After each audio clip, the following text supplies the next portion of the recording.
I want another light source that's just barely lighter than my shadow.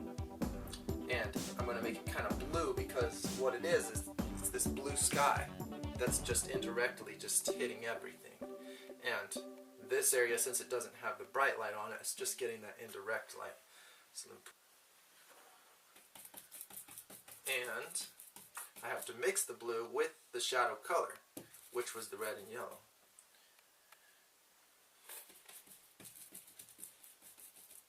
Just like this. Then add white.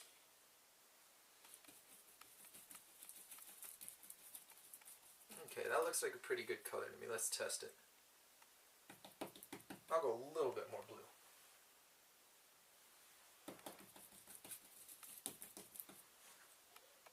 Okay, same thing on this side.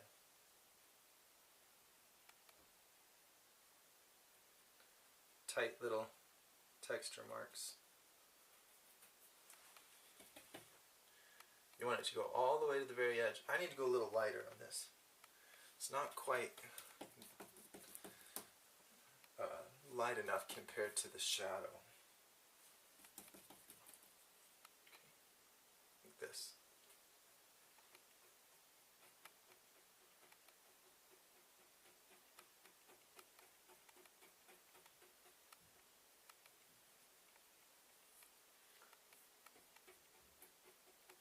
Sometimes if a wall has a lot of texture on it, you can just use the texture that's already on the wall, like that. See?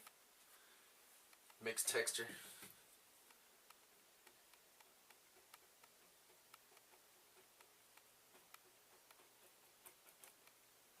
Just on that edge, that's all it needs. Okay, go a little more here, a little up here.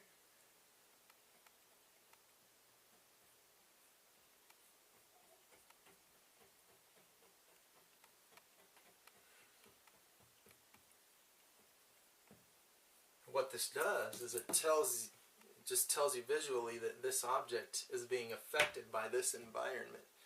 This color is being influenced by all this blue that you see all over this picture, and it wraps that. It kind of envelops it in the picture.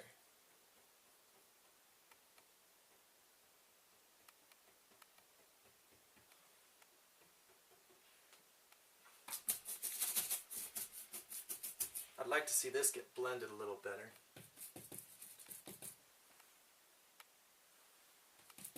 Red, yellow, more black.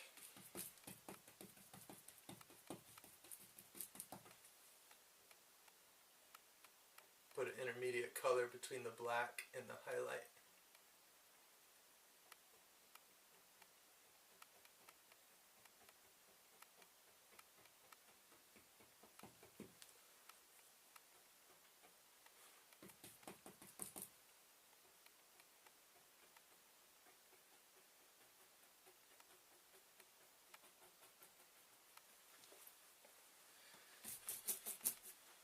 Now there's another trick you can do. This is the last thing. Last thing right here.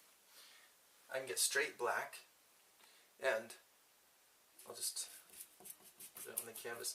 I'll just get my brush. It has this nice chiseled tip. If you look at it, see how that's real sharp. So I'll just make straight black little slits in the deep parts of the texture, just in the shadows. And it'll just create a real vivid, sharp shadow effect where my darkest areas are. Helps make this tree pop forward. There's nothing else in the picture that has that real dark shadow, so things don't look like they're at the same depth, they're the same layer when the colors don't match up.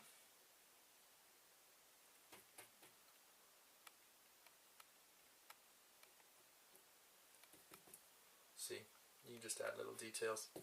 On the video, I have a how to paint leaves video where there's like a tree house, one where I'm doing a big oak tree. I used a real big oak tree trunk. I did this same thing, put these little black hatches all over, just to make the bark look like it had more depth in it. So, this is done. Lesson's done. From here on out, I'm just being a perfectionist, just messing around with it.